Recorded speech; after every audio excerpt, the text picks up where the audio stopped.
Good afternoon, everybody. Well done for still being here on day 4 of the conference. I'm going to talk to you about the HIV care cascade in female sex workers that we looked at in a baseline survey of the SAPPH-Ire trial in Zimbabwe. SAPPH-Ire stands for Sisters Antiretroviral Programme for Prevention of HIV and Integrated Response. It's a collaborative project with Zimbabwe's Ministry of Health and Child Care and the Centre for Sexual Health and HIV/AIDS Research Zimbabwe and a host of other organisations.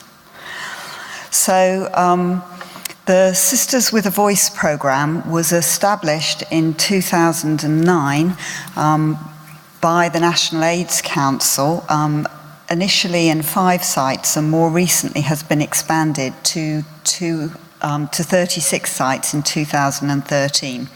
And you can see from the map that it spreads all over Zimbabwe. The programme was developed in very close consultation with sex workers and other stakeholders, and it provides clinical services but not direct access to ART. The programme is supported by a network of peer educators, some of whom are trained as paralegals, and involves community mobilisation and community empowerment programmes. At the moment, we've seen probably about over 18,000 women now. This was the statistics at the end of June. And the services that we provide are listed on these slides, so health education, safer sex counselling, condoms, access to testing and counselling, with referral to government services for ART and care among positive women, syndromic management for STIs and contraception. We found in previous research that women who tested positive were unlikely to seek ART services and that a relatively small proportion of positive women were linked to care. We'd also found in previous work done in 2011 that the seroprevalence of HIV was around between 50 and 70% in Zimbabwe, and as a result, we designed the SAPPH-Ire trial. So, first of all, I'll explain the SAPPH-Ire intervention. That is the usual care programme, the Sisters with a Voice programme that I just described, and it's supplemented by actively engaging women in the programme. So HIV negatives are encouraged to attend the programme on a regular basis for HIV testing and counselling. They're offered PrEP if they would like to have it. It's entirely voluntary. And they're followed up over time if they choose to take it. HIV positive women get access to on-site CD4 testing and access to ART, and this is supported by intensified community mobilisation, SMS adherence support, and a buddy programme, the Adherence Sisters programme. The programme's being evaluated in a cluster randomised trial, so 14 of the 36 outreach sites that I showed on a previous slide were randomised 7 to intervention and 7 to usual care.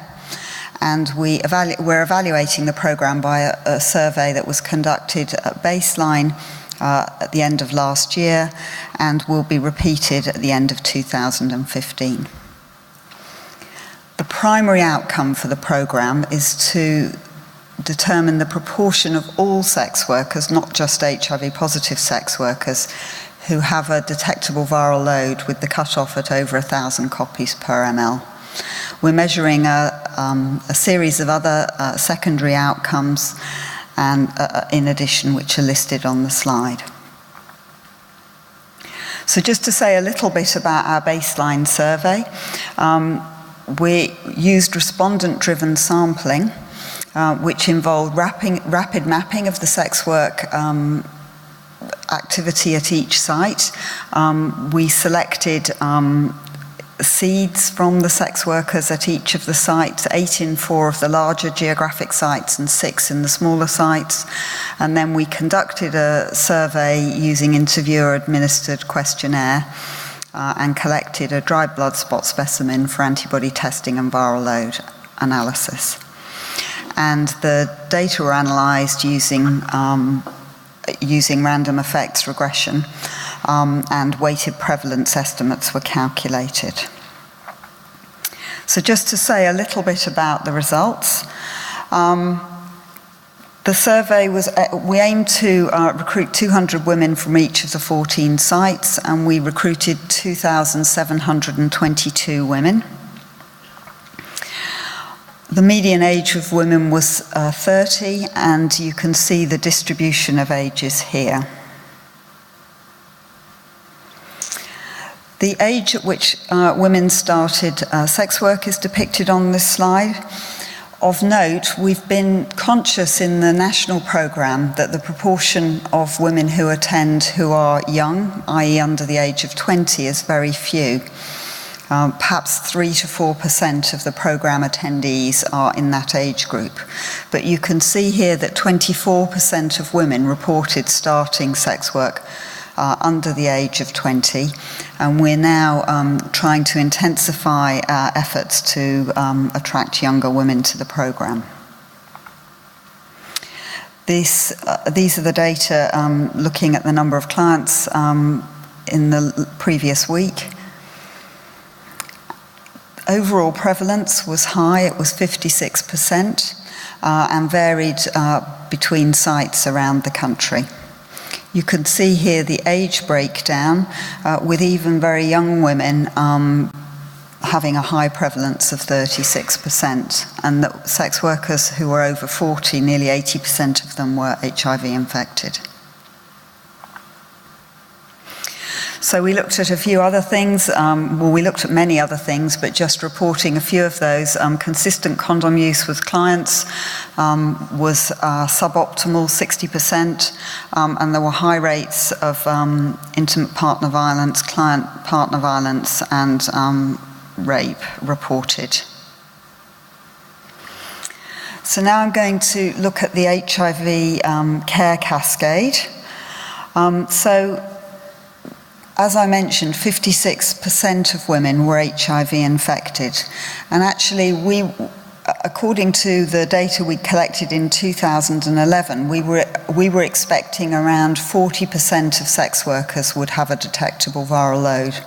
So we were pleasantly surprised, actually, to find that the prevalence of a detectable viral load was actually much lower than that, and that's testimony to the scale-up of the antiretroviral program in Zimbabwe over recent years. So overall, 61% of the women who were infected knew their status.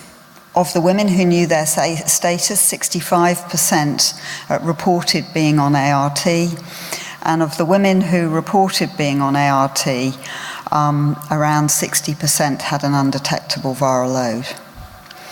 Having said that, there are women who we think had an undetectable viral load, who were positive and reported that they were not on ART, but likely were, because there were actually 19% of HIV-infected women who had virological suppression, despite saying they were not on ART.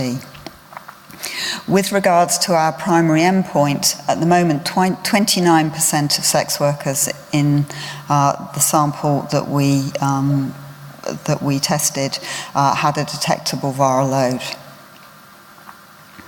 So the trial is now underway, and we hope that by the end of 2015, early 2016, we'll have evidence of whether strengthening further access to ART and providing PrEP in the context of community empowerment activities further reduces the rate of virological suppression in the community. Although access to services has definitely improved in recent years, there's still some way to go. And we're hoping that this trial will provide evidence of the cost effectiveness of strengthening ART provision for this group. There are a large number of people involved in this trial, and I'd like to thank my co-investigators, some of whom are in the room today. Thank you.